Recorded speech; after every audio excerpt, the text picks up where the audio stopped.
नमस्ते दोस्तों, मेरा नाम अनीश है और मैं आपके लिए लेके आया हूँ करंट अफेयर्स का सबसे इंपॉर्टेंट टॉपिक जो आपके आगामी एग्जाम में आने की संभावना बहुत ज़्यादा है। मैं आपको अभी 10 मिनट में ये जो टॉपिक है, जो ज्ञानपीठ पुरस्कार मिला है, जो छत्तीसगढ़िया को मिला है, जो विनोद कुमार शुक्ला को मिला है, मैं आपको 10 मिनट में सारा इंपॉर्टेंट डेटा जो ज्ञानपीठ पुरस्कार से रिलेटेड आ सकता है आपके आगामी एग्जाम में और सारे एमसीक्यू जो बन सकते हैं आपके एग्जाम में, मैं आपको अभी करवाऊंगा। अभी कल हुआ है मत्स्य निरीक्षक का पेपर। अगर आप मत्स्य निरीक्षक का पेपर देखे होंगे, उसका सिलेबस तो बिल्कुल अलग था, लेकिन उस पेपर में बहुत सारे कथन कहन के क्वेश्चन आए थे। बहुत सारे ऐसे क्वेश्चन आए थे कि 4 ठो आपको लाइन दे दिया था, बताओ इसमें ए सही है, ए बी सही है, ए बी सी सही है, ए बी डी सही है। और ऐसे क्वेश्चन व्यापम पूछ रहा है। तो आपके व्यापम वाले एग्जाम, चाहे वो एईडीओ हो, चाहे वो आपका आबकारी निरीक्षक हो, चाहे वो आपका एसआई हो, चाहे वो आपका अमीन पटवारी हो, उसका लेवल ऊपर है, बल्कि सीजीपीएससी वन लाइनर पूछ रहा है। तो सिर्फ आपसे ये नहीं पूछेगा कि 59 नंबर का 59वें नंबर का ज्ञानपीठ पुरस्कार कौन जीता, आपसे जरूर 3-4 लाइन दे देगा कुछ ज्ञानपीठ पुरस्कार से रिलेटेड और पूछेगा। इसीलिए मैं आपको आज सारा चीज जो एग्जाम में आपसे पूछ सकता है, मैं आपके सामने लेकर आया हूं। चलिए स्टार्ट करते हैं बॉस। ज्ञानपीठ पुरस्कार, ज्ञानपीठ पुरस्कार भारतीय साहित्य के लिए भारतीय ज्ञानपीठ ट्रस्ट, भारतीय ज्ञानपीठ ट्रस्ट द्वारा दिया जाने वाला सर्वोच्च पुरस्कार है। क्या है? सर्वोच्च पुरस्कार है ज्ञानपीठ पुरस्कार। किसके लिए? भारतीय साहित्य के लिए। अब दूसरा प्रश्न आता है कि जो ज्ञानपीठ पुरस्कार है वह किसे दिया जाता है। तो जो ज्ञानपीठ पुरस्कार है, जो आठवीं अनुसूची है ना, 8th शेड्यूल में उल्लेखित जो 22 भाषा है ना, 22 भाषा प्लस इंग्लिश, 22 भाषा प्लस इंग्लिश, कोई भी राइटर इसमें कुछ उपन्यास लिखता है, कोई नॉवेल लिख रहा है, कोई कविता लिख रहा है, तो उनको यह पुरस्कार मिलता है। किस में मिलता है? 22 भाषा प्लस इंग्लिश में। जो 8th शेड्यूल 8वीं अनुसूची में मेंशन है वो 22 भाषा। चलिए हम लोग आगे देखते हैं थोड़ा सा। ये जो पुरस्कार है, ये पुरस्कार में एग्जैक्टली मिलता क्या है। तो इस पुरस्कार में ना, अगर आपको ज्ञानपीठ पुरस्कार मिलता है तो इस पुरस्कार में 11 लाख रुपए नगद, 11 लाख रुपए नगद और एक प्रशस्ति पत्र मिलता है। और क्या मिलता है? कांस्य प्रतिमा मिलती है। किसकी? वाग्देवी की कांस्य प्रतिमा, वाग्देवी की ब्रॉन्ज की प्रतिमा मिलती है। ठीक है, 11 लाख रुपए, प्रशस्ति पत्र और वाग्देवी की क्या कांस्य या ब्रॉन्ज प्रतिमा आइडल मिलती है।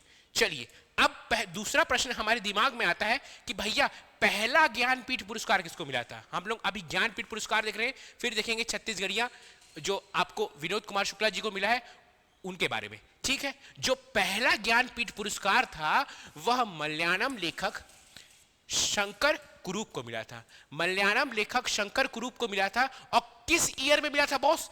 1965 में मिला था। ईयर वाला डेटा रहता है ना, वो सीजी व्यापम को बहुत प्यार रहता है ईयर वाले डेटा से।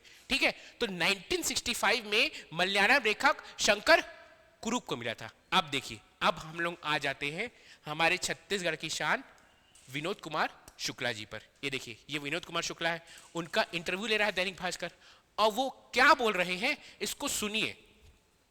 साहित्य का सबसे बड़ा पुरस्कार मिलने पर मुझे बहुत खुशी हो रही है। मैं ऐसा महसूस कर रहा हूं कि लिखने के लिए अभी भी बहुत कुछ बचा है। 88 ईयर के हैं ये, और ये अभी भी बोल रहे हैं कि लिखने के लिए बहुत बचा है। सोचिए, लिखने की ऐसी चाह, तभी इनको ये ऐसा पुरस्कार मिला है। चलिए आगे देखते हैं हम लोग विनोद कुमार शुक्ला जी के बारे में। ठीक है, चलिए 59वां ज्ञानपीठ पुरस्कार। ध्यान दीजिएगा, नंबर भी याद रखना है हम लोग को कि कौन सा ज्ञानपीठ पुरस्कार है। 59 नंबर का है। ठीक है, 59 नंबर का है 59वां। ठीक है, 59 नंबर का है। और कौन से ईयर का है? 2024 का है, 2025 का नहीं ना भैया, 2024 का। यही पास कंफ्यूज होंगे आप सब लोग। मस्त 2025 पूछेगा, 2025 में ज्ञानपीठ पुरस्कार किसको मिला है? किसी को मिला ही नहीं है, वो तो 2026 में अनाउंस होगा। तो 2024 का ज्ञानपीठ पुरस्कार इनको मिला है। किनको मिला है? विनोद कुमार शुक्ला को। हिंदी के प्रसिद्ध कवि और प्रख्यात कथाकार विनोद कुमार शुक्ला जी को 59वें नंबर का ज्ञानपीठ पुरस्कार दिया गया है। ठीक है, चलिए विनोद कुमार शुक्ला, ये देखिए इनका फोटो है विनोद कुमार शुक्ला का।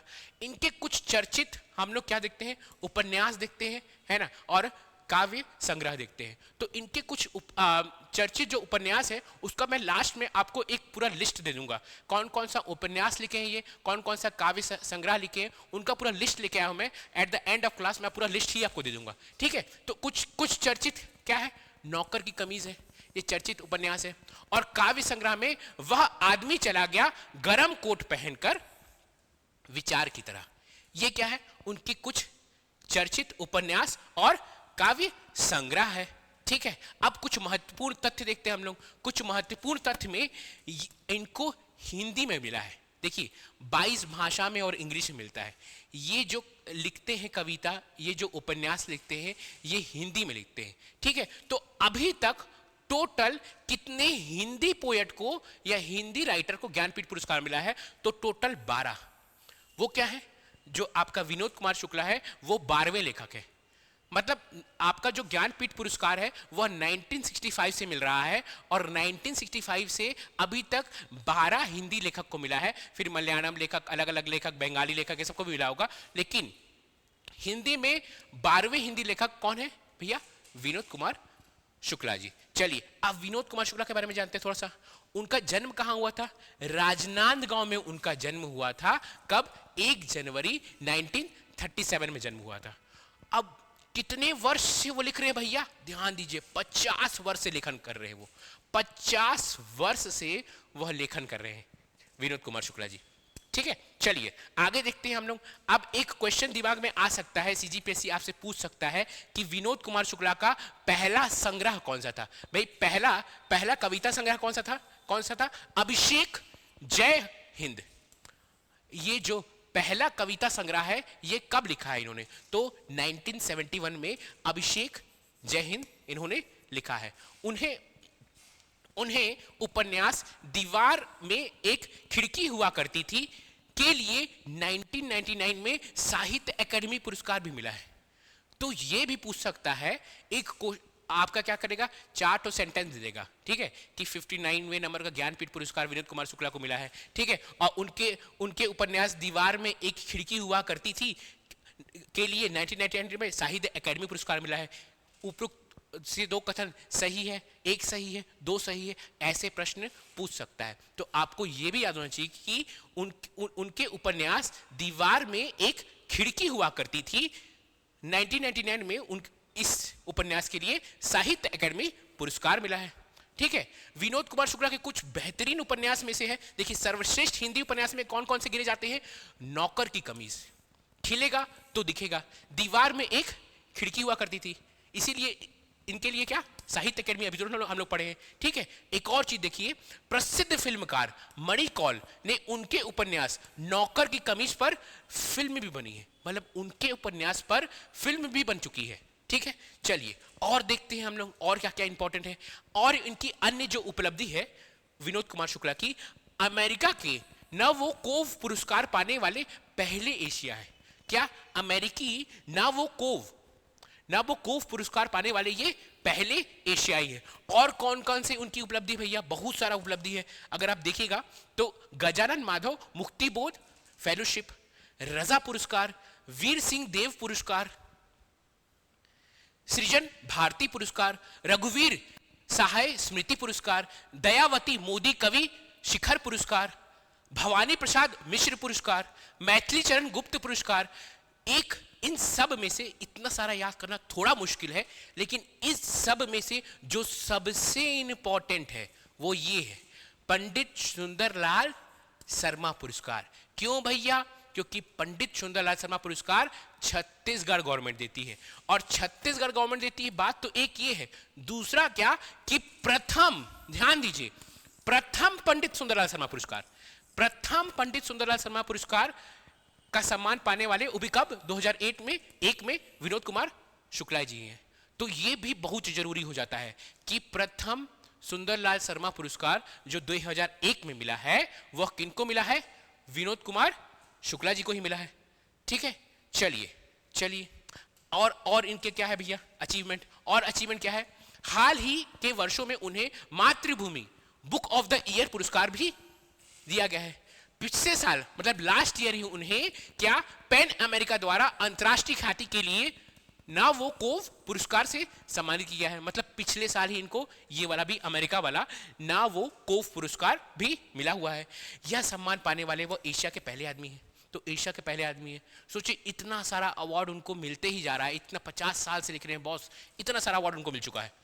ठीक है, चलिए अब आप कर रहे हैं तैयारी एडीओ की और आपको बहुत जरूरी है टेस्ट देना।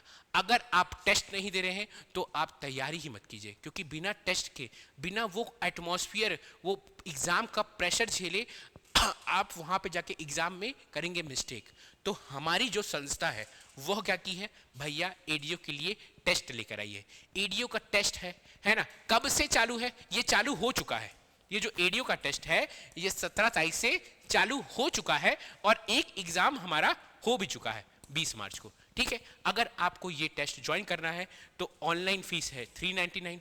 ठीक है, और आप इसको ऑफलाइन भी आकर संस्था में ले सकते हैं। और ऑफलाइन फीस कितनी है, 799 है। संस्था में आके रायपुर में हमारा कोचिंग है, वहां पर आकर आप पूरा एग्जाम का फील के साथ ले सकते हैं आपका ये टेस्ट। ठीक है, अगर आपको ज्वाइन करना है या कोई भी क्वेरी है भैया कि कोई परेशानी है भैया कैसे ले, क्या करें, क्या लें, तो ये जो नंबर है इस नंबर में कॉल लगाएं और कॉल लगा के आप पूछ सकते हैं। ऑलरेडी बहुत सारे बच्चे, मेरे को लगता है कि 400-500 बच्चे ऑलरेडी ले चुके हैं। ठीक है, और आ ही रहे, रोज ही एडमिशन हो रहा है। और अगर आप तैयारी कर रहे हैं और आपको सॉल्व करना है एमसीक्यू, तो पूरे छत्तीसगढ़ में इससे बेस्ट एमसीक्यू को आपको बुक कहीं नहीं मिलेगा। 25 तारीख से ये बुक मिलना शुरू हो जाएगा। 25 तारीख से पूरा 1500 प्रश्न है भैया। ठीक है, छत्तीसगढ़ का जो अपडेटेड आर्थिक सर्वेक्षण है ना, अपडेटेड इस साल का जो है वो अपडेटेड बजट से किसका ये एमसीक्यू है, आजीविका, ग्रामीण विकास और पंचायती राज का। ये एमसीक्यू का बुक है। आप इसके जितने भी आपका, चाहे आप बिलासपुर में रह रहे हैं तो बिलासपुर का जो आप बुक डिपो जा रहे हैं, अरोरा जहां भी जाते होंगे वहां भी आपको मिल जाएगा।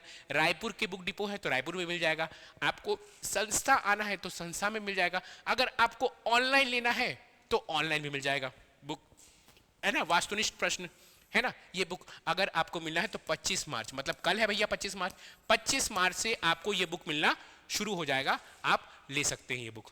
चलिए, और बहुत सारा बैच भी चल रहा है हमारा। अगर आपको एडीआई की तैयारी करना है तो एडीआई का भी बैच चल रहा है। ठीक है, एडीआई का बैच चल रहा है।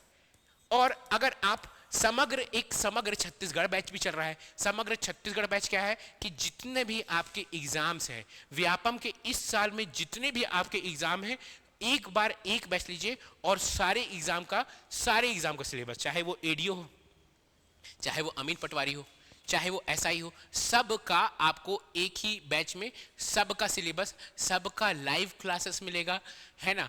आपको पीडीएफ मिलेगा, आपको डाउट सॉल्विंग सेशन होगा, सब कुछ मिलेगा। चलिए आगे हम लोग देखते हैं हम लोग कहाँ पर थे। हम लोग अब विनोद कुमार शुक्ला की जितने भी कविता है उनको देख लेते हैं। इनसे भी अगर क्वेश्चन उनको कठिन करना होगा ना एग्जामिनर को, तो कोई भी एक कविता दे देगा और पूछेगा किसने लिखा है। ठीक है, या कर देगा। अगर उससे भी कठिन करना हो तो ये कुछ दे देगा और उनके ईयर दे देगा। तो आपको एक बार आप इसको जरूर पढ़ के जाइए कि कौन कौन सा कविता है, कौन कौन सा उपन्यास है जो विनोद कुमार शुक्ला जी ने लिखा है। कौन कौन सा है भैया, क्या क्या है।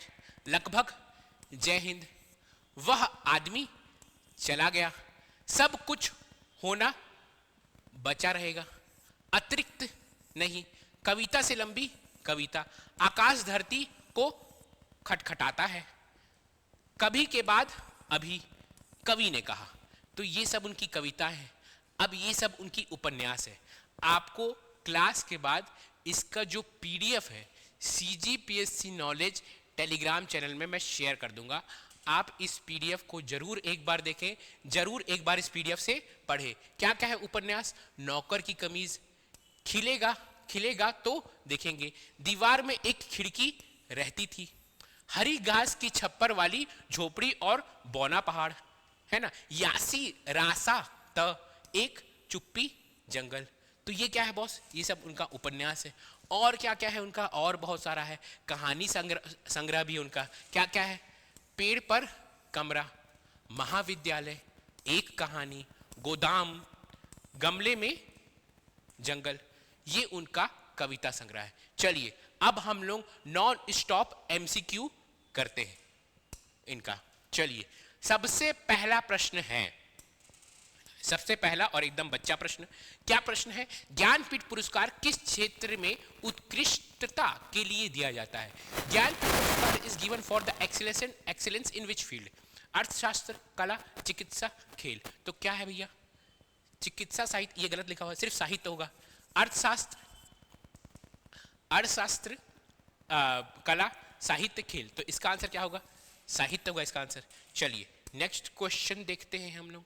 ज्ञानपीठ पुरस्कार की स्थापना किस वर्ष की गई थी? In which year was the Jnanpith award established? तो ज्ञानपीठ पुरस्कार की जो स्थापना हुई थी ना, वो हुई थी 1961 में। 1961 में स्थापना हुई थी ज्ञानपीठ पुरस्कार की। और देना कब शुरू किए थे? Next question I think so वही है। ज्ञानपीठ पुरस्कार पहली बार किस वर्ष दिया गया था? In which year was the Jnanpith award given for the first time? तो फर्स्ट टाइम आपका मलयालम लेखक थे, उनको मिला था। कब भैया? 1965 में। 1965 में उनको मिला था। चलिए आगे क्वेश्चन देखते हैं हम लोग। आगे पता ना, ज्ञानपीठ पुरस्कार मलयालम लेखक शंकर कुरूप को मिला था। शंकर कुरूप को कब? 1965 में। ठीक है, कौन सा लेखक है? मलयालम लेखक को मिला था। चलिए नेक्स्ट क्वेश्चन हम लोग देखते हैं। ज्ञानपीठ पुरस्कार में क्या क्या शामिल है? क्या लिखा हुआ है? 1 लाख रुपए नगद पुरस्कार, एक प्रशस्ति पत्र और देवी वाग्देवी की कांस्य प्रतिमा। अच्छा, पहले ना जब ज्ञानपीठ पुरस्कार बना था तो पहले 1 लाख रुपए ही दिया जाता था। जब ज्ञानपीठ पुरस्कार बना था तो पहले 1 लाख रुपए ही 1961 में, है ना, 1 लाख रुपए दिया जाता था। उसके बाद क्या हुआ? विथ टाइम भाई महंगाई बढ़ी, सब कुछ बढ़ी, तो क्या हुआ? उसके बाद उस पैसे को बढ़ाकर 7 लाख कर दिए। ठीक है, अब है उसके बाद, अब क्या हो गया? अभी करंट टाइम में 11 लाख मिलता है। तो ये सबसे पहले 1 लाख था, फिर 7 लाख था, अब क्या है? 11 लाख। तो आंसर क्या होगा? ये 11 लाख का नगद पुरस्कार, एक प्रशस्ति पत्र और देवी वाग्देवी की कांस्य प्रतिमा। अच्छा, कई बार ना अगर आप गूगल पे देखेंगे ना तो देवी सरस्वती की प्रतिमा है, तो बात एक ही है, वाग्देवी या सरस्वती एक ही बात है। ठीक है, चलिए आगे देखते हैं हम लोग। आगे, भारतीय ज्ञानपीठ पुरस्कार से सम्मानित होने वाली पहली महिला कौन थी? भारतीय ज्ञानपीठ पुरस्कार से सम्मानित होने वाली पहली महिला कौन थी? बताइए। सुभद्रा कुमारी चौहान, सॉरी, आशा पूर्णा देवी, सुनीता जैन, मीना कुमारी। तो इसका जो आंसर है वो है आशा पूर्णा देवी है। ठीक है, पहली महिला है। कुछ भी महिलाओं का आता है तो महिलाओं हो जाता है इंपॉर्टेंट। मैं आपको पहले ही बोल रहा हूँ, गवर्नमेंट महिलाओं को आजकल बहुत फोकस कर रही है, महिलाएं सेंट्रिक बहुत सारी स्कीम निकाल रही है, तो महिलाएं से रिलेटेड कुछ भी चीज आता तो वो होता है इंपॉर्टेंट। ठीक है, बंगाली लेखक थी वो आशा पूर्णा देवी, उनको मिला था, है ना, 1964 में ये पुरस्कार। चलिए आगे देखते हैं हम लोग क्वेश्चन। भारतीय ज्ञानपीठ पुरस्कार में सम्मानित होने वाली पहली हिंदी लेखक कौन था? Who was the first Hindi writer to be awarded Bharatiya Jnanpith पुरस्कार? देखिए, मैं आपको पता है ना, भारतीय ज्ञानपीठ पुरस्कार भाई जो 22 भाषा में मिलता है, प्लस इंग्लिश में मिलता है। किसमें? इंग्लिश में। अगर आप कोई बेहतरीन लेखन करते हैं इंग्लिश में या कोई ये जो 22 भाषा है तो उसमें मिलता है आपको। ठीक है, तो सिर्फ हिंदी में तो नहीं मिलेगा, बंगाली में मिलेगा, मलयालम में मिलेगा। पूछ रहा है कि हिंदी में जो मिला है, तो हिंदी में पहली बार किसी हिंदी लेखक को मिला है, वो कौन थे? तो कौन है भैया? पहले थे सुमित्रा नंदन पंत, उसके बाद जो सेकंड हिंदी लेखक थे वो रामधारी सिंह दिनकर थे, मतलब ये पहले थे, ये दूसरे थे, तीसरे महादेवी वर्मा थी, चौथा नरेश मेहता थे, चौथा, है ना। हम लोग पढ़े ना 12 ठो मिला है, 12 हिंदी लेखक को मिला है, 12वें वही है विनोद कुमार शुक्ला जी। तो शुरू के 4 मैं आपको बता दिया हूं। चलिए आगे बढ़ते हैं। भारतीय ज्ञानपीठ पुरस्कार से सम्मानित होने वाले पहले अंग्रेजी लेखक कौन थे? मैं आपको बताया था कि 22 जो शेड्यूल लैंग्वेज है उसमें मिलता है और एक इंग्लिश में मिलता है। तो कौन है भैया? Who was the first English writer to be awarded with Bharatiya Jnanpith पुरस्कार? कौन है? तो कौन है वो? अमिताभ घोष है। चलिए आगे देखते हैं हम लोग। आगे का क्वेश्चन क्या है? फिफ्थ, ये तो बहुत आसान क्वेश्चन है, इतने देर से यही पढ़ा रहा था मैं, अगर आपको ये नहीं पता तो फिर क्या ही बताऊं मैं। 59वें नंबर का ज्ञानपीठ पुरस्कार किसे सम्मानित किया गया है ना? Who was honoured with the 59th Jnanpith पुरस्कार? कौन है भैया, कौन है? विनोद कुमार शुक्ला जी हैं, है ना? चलिए आगे क्वेश्चन है क्या? आगे हाँ है क्वेश्चन। साहित्य में उत्कृष्ट उपलब्धि के लिए दिया जाने वाला प्रशिष्ट ज्ञानपीठ पुरस्कार कितनी भाषाओं में दिया जाता है? कितना भाषा है? बहुत सारे लोग यहाँ पे मिस्टेक करेंगे, बोलेंगे 22 भाषा। 22 भाषा नहीं है भैया, 22 प्लस इंग्लिश है ना, तो 23 भाषा हो जाएगा ना। 23 भाषा में दिया जाता है। चलिए, किस भाषा में लेखकों को सबसे अधिक बार ज्ञानपीठ पुरस्कार से सम्मानित किया गया है? मतलब सबसे अधिक बार कौन सा भाषा है? वो हिंदी है। कितना? 12 बार। ठीक है, चलिए आगे देखते हैं क्वेश्चन। आगे, अब तक हिंदी लेखकों को 12 बार मिला है, और 12वें नंबर कौन है? आपका विनोद कुमार शुक्ला जी। चलिए जितना भी इंपॉर्टेंट टॉपिक है आपका ज्ञानपीठ पुरस्कार का, सारा मैं कवर कर चुका हूं। एमसीक्यू में भी कुछ नए नए टॉपिक लेके आया था कि आपको एमसीक्यू से सीखने का मौका मिले। आप जरूर बताइएगा आपको ये मेरा मेहनत कैसा लग रहा है। जरूर लाइक कीजिए, जरूर कमेंट कीजिए और जरूर सब्सक्राइब कीजिए। तब तक के लिए मिलते हैं। जय छत्तीसगढ़।